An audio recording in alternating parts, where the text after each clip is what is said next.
Good evening, Deputy Chief of Police Robertson Rouse. How are you? Oh, we have to unmute.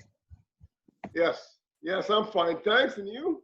I'm fine, thank you. Thank you so much for joining us today and taking this opportunity to answer a few of our questions. I really appreciate it.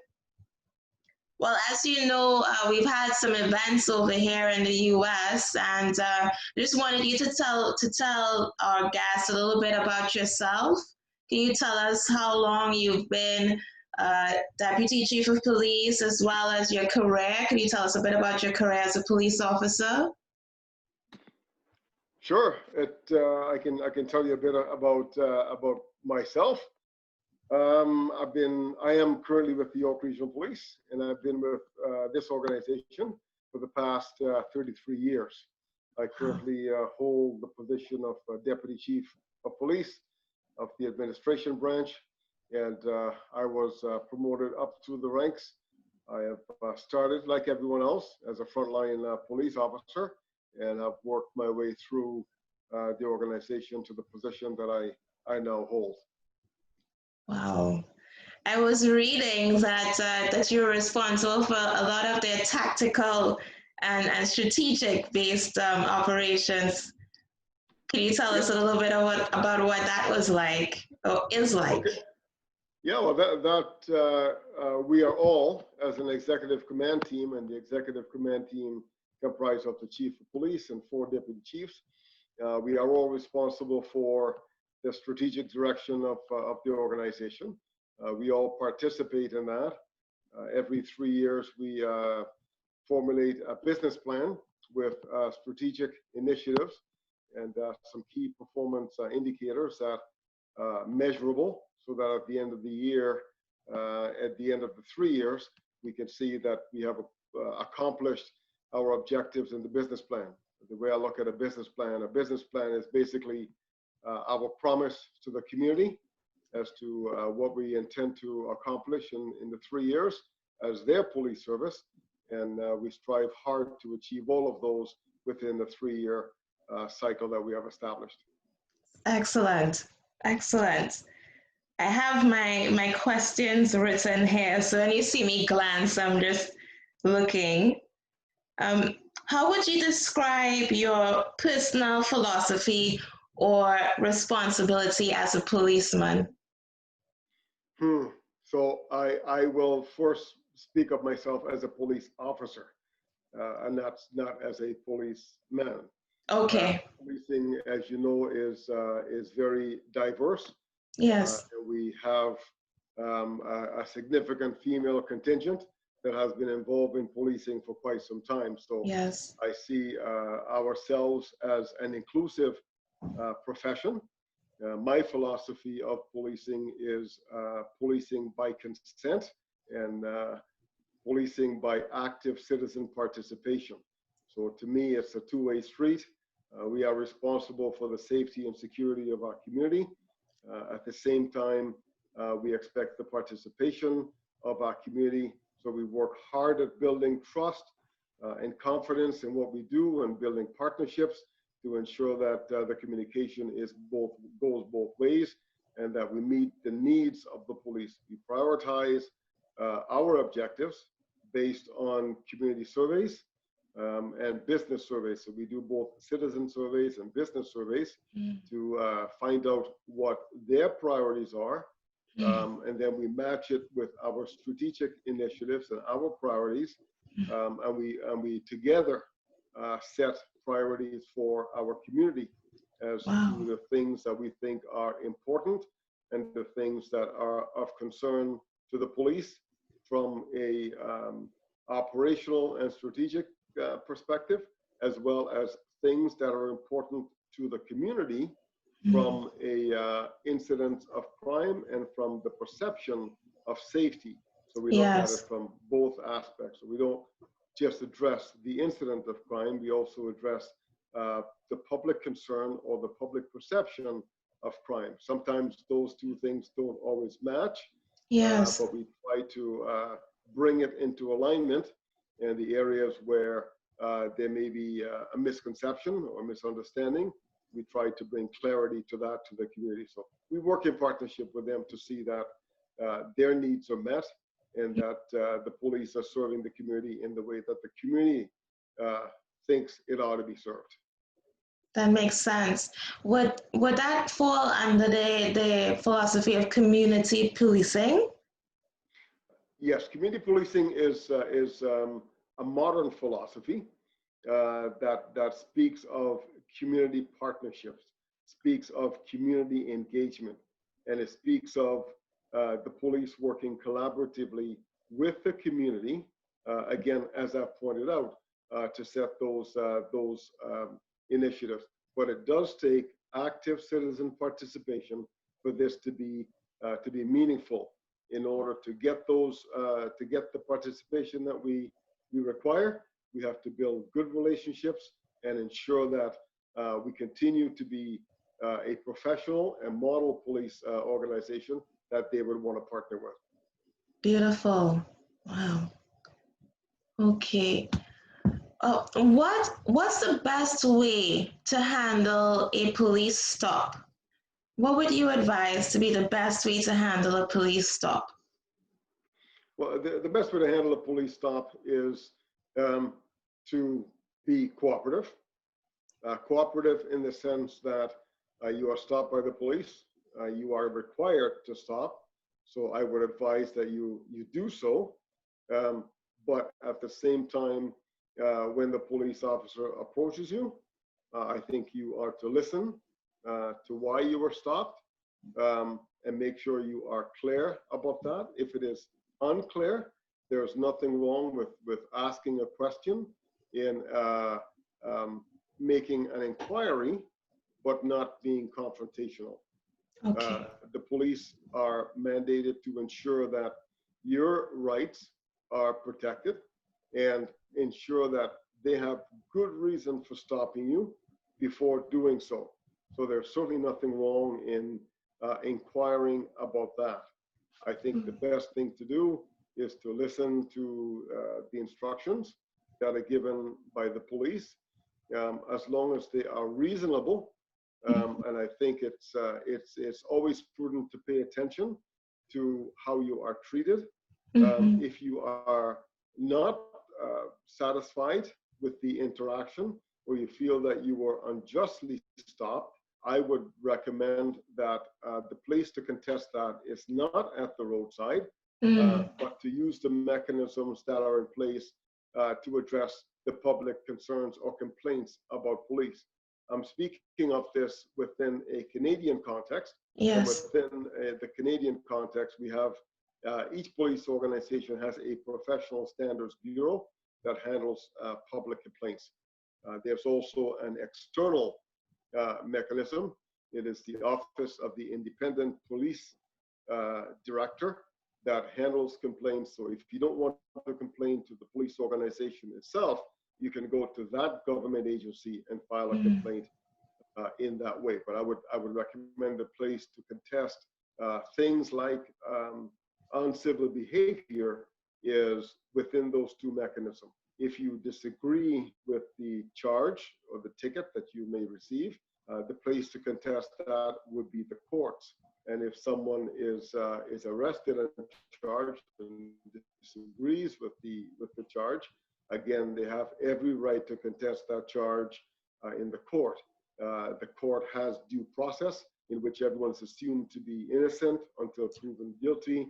It is up to the police during the court process can make a decision, and the person accused or the person charged has the right to offer a defense, and then the court decides the outcome based on all the evidence that it has heard. So I don't think the roadside is the best place to contest these matters.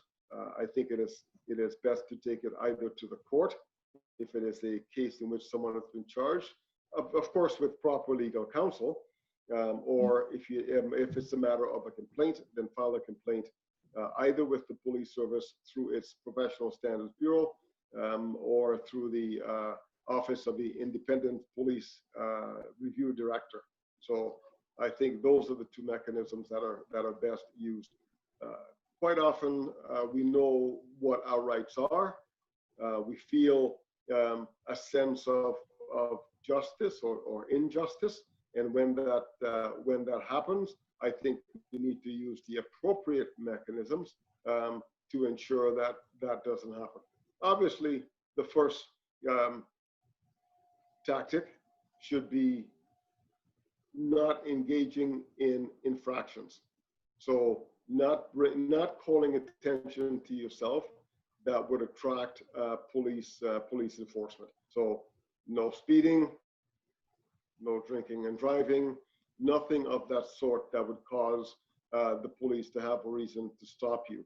Same as on the other side, don't engage in criminal activity and that sort. So that's the one side. Then you have the other side where I do realize that people are stopped when they are not engaged in criminal activity. They may be suspected or match the description of someone who was involved in a particular matter. And in those sort of incidents, I think it's best to profess your innocence if you are, and if you have a complaint, like I said, to deal with the complaint. Let the interaction occur, and then deal with the complaint after the interaction through the proper mechanism, either through the organization or through the government in Canada, arm's length organization. Okay, thank you so much. Thank you. In terms of, what do you think is the best way to interface with the police before there's trouble? And I think you answered that. You touched on that response in your last statement as well. So. Mm-hmm. So the best way to interface from what you said is to really, make sure that you are not doing anything contrary to the law, and then the second part would be to, if you were doing something and you were displeased, the second part is if you feel as though you were wrongfully stopped, to, allow that process to play out, and to take your actions to the particular bodies that might be, whether you're in Canada or if you're in the US, to take actions through the courts or the systems that address those issues, rather than trying to handle it on the streets. Yes, the best time is after the incident has occurred, so you have a full account of what has happened. And not during the interaction when you are stopped by the police. I do realize that some of the circumstances may seem egregious to the person at the time, and even so, I think we need to challenge behavior that we think is unwarranted in an appropriate manner. There's certainly nothing wrong with doing that. I would actually encourage people to do that, because I think those within the command structures of a police organization are not always aware of misconduct that may occur on the streets. But once it's brought to our attention, I can assure you, at least within my organization, it is thoroughly investigated, and appropriate action is taken if misconduct is found. So it is not something that a police organization condones. As a matter of fact, they've tried to prevent it. They tried to be ethical. They tried to be fair. They tried to be respectful, and they tried to be professional in all their interactions with the public. Thank you.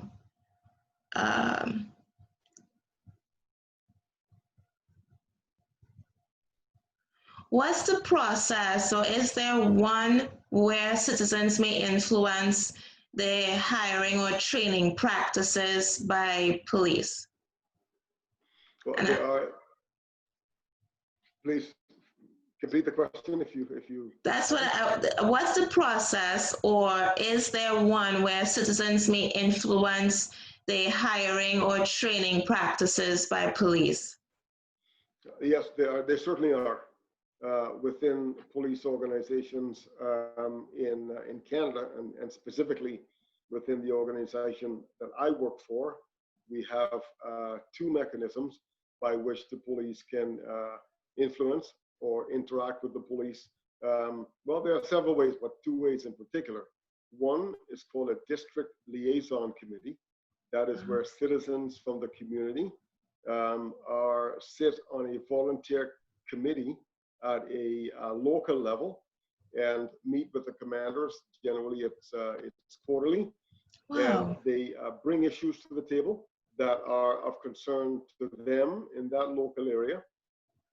And those incidents are addressed in that way at the time they get an answer. If they don't get an answer, then the commanders will go and do research and then come back to the district liaison committees with an answer.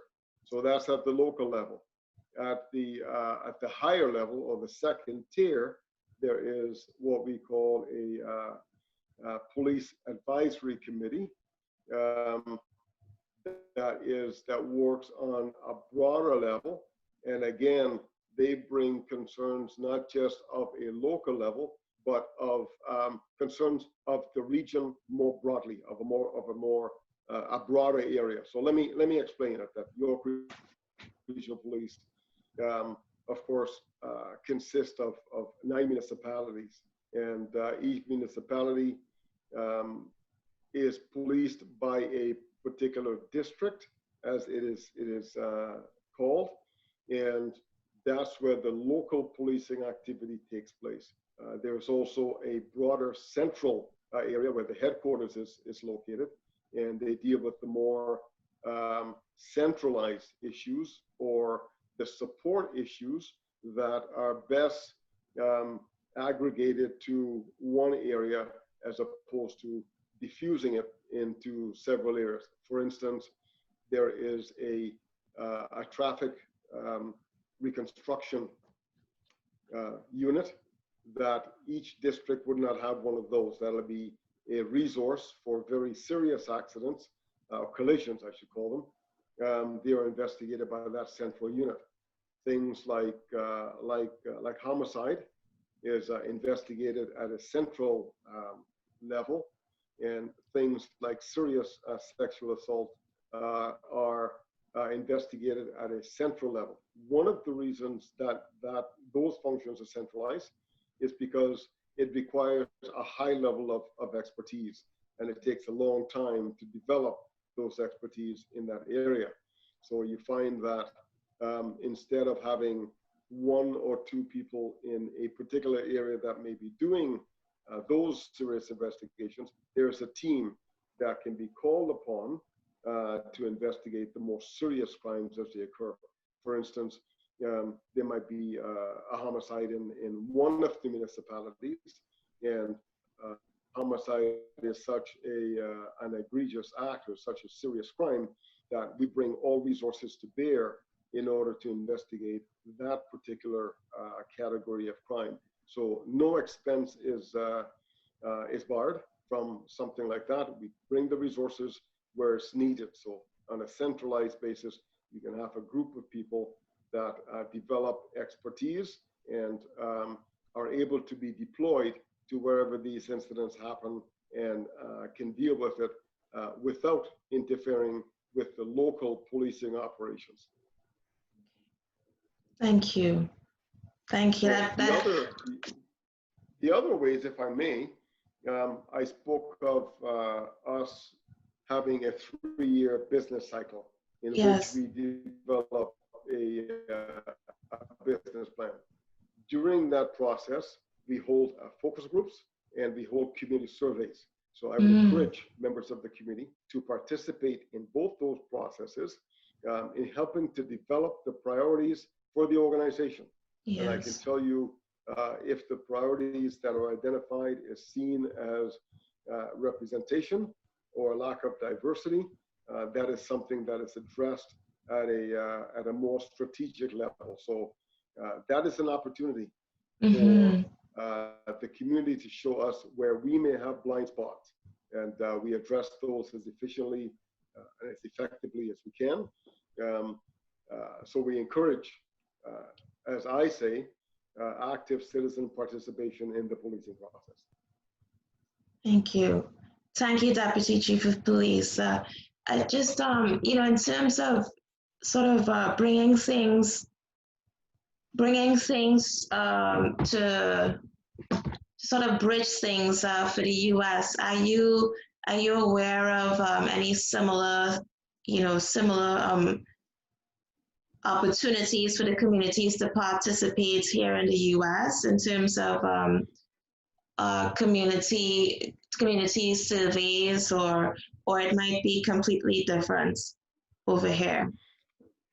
Yeah, so I won't purport to speak on to know the American system and how that works, but I would assume that is similar to Canada because we speak of a North American context. I think the cultures in Canada and America is quite similar, and I think some of the things that might be of benefit, that has been of benefit to the policing community in Canada is, and I will say this, public oversight, independent oversight of the police. In Canada, we have a police services board, which is the governance structure that is responsible for policies of the police and to ensure that the police are operating in a manner that is adequately suited to the community that we serve. So that is that at that governance level, there's that oversight that is independent of the police. The second mechanism that we have, that if it doesn't exist in some parts of the states, is we have what's called a special investigations unit. It is an arm's length organization apart from the police. It is one centralized unit within the province of Ontario that investigates any circumstance in which a citizen is either injured or killed during an interaction with the police, or where the police is accused while on duty of committing a sexual assault against a member of the community. So they handle those complaints as an independent matter. Those reports then come back to the police service, and if there is found to be misconduct, it is dealt with through the judicial system as anyone else would be charged, and that's independent of the police, so that we can ensure that there is the investigation is free of bias. So I think those are two of the things that certainly would be of benefit, and I would certainly recommend those two mechanisms. Those mechanisms have been in place in Ontario for several decades. And yes, when they were first instituted, there was resistance, and over time we have come to accept that the public has a right to have some participation or some input into the oversight of policing, or have matters of a serious concern in regarding a interaction with the police investigated by someone other than the police organization that has been involved in that interaction. So we have come to accept that. We have grown professionally as an organization, and we certainly welcome that level of oversight. I think it's made us better over the decades, and certainly if there are concerns that are brought forward or misconduct that is found, we examine our policies to ensure that our training and our policies and our equipment is certainly suited to the task that the officers are required to perform. So if there is something that could be done differently, or some equipment that may be lacking, we provide those equipment to ensure that the police have enough resources to handle interactions in the least violent manner, or with the least amount of force that is necessary. For example, we now have the conducted energy weapons that are issued to frontline officers. So it is a less than lethal force option that the police use in situations. So instead of resorting to a firearm in cases where people are violent, if the conducted energy weapon is better suited, then that is a preferred option as opposed to a more lethal option. So those are some of the equipments that have been brought in place over the years. Certainly, we have things like an Arwin, as it's called, which is a firearm that the projectile is less than lethal. So again, it is intended not to cause death. It is intended to allow the police to take control of someone in a less violent manner. So there are a lot of things that have come about as a result of these investigations that we have benefited from, and certainly the community has benefited from, and it has allowed us to continue to build that trust and confidence in what the police do. Believe that we should be transparent, and we try to be transparent in what we do in order to ensure that people have the information that they require, and they know about the police tactics. There's nothing that we hide from the public. I think the public has a right to know what that is. So in that way, they can the community can have input not just into police procedures and police processes, but through the political process, they can speak with their political leaders in order to see that the units or the organizations that investigate the police are properly staffed and are conducting it in as transparent a manner, and that those reports are made public as soon as possible. So those are some of the things that we have benefited from over the decades. That's excellent. Excellent. We just have one more closing question that really has to do with, speaking to the youth who may just be seeing the news and, the riots and sort of feeling confused and afraid. If you could just give some words of encouragement to any young person that might be looking on at things, what would you say to them at this time? Well, for young people out there that are looking at what's taking place, I want to assure them that we as a police organization or as the police profession do not condone misconduct. If something is found to be misconduct, then it'll be investigated, and people will be held accountable for those misbehaviors or outright criminal acts, if that is what has happened. We as a organization have engaged youth for several decades. We have what we call a whole school program, which is run by our Community Services Bureau that engages with students at all levels, right from elementary to high school level and university level, through presentations and so on. We have what we call a youth in policing program, which the police hire youth that may be somewhat at risk, and I don't like using that term in particular. I think really be the kids who could benefit from positive interactions with the police. That program has worked very well for us. We have 3 battalions of police cadets within York Regional Police, where those who are interested in scouting or cadet programs at various levels can participate in that program.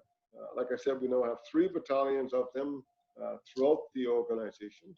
We have a youth band, the police youth band, for those who are musically inclined and want to participate in those activities.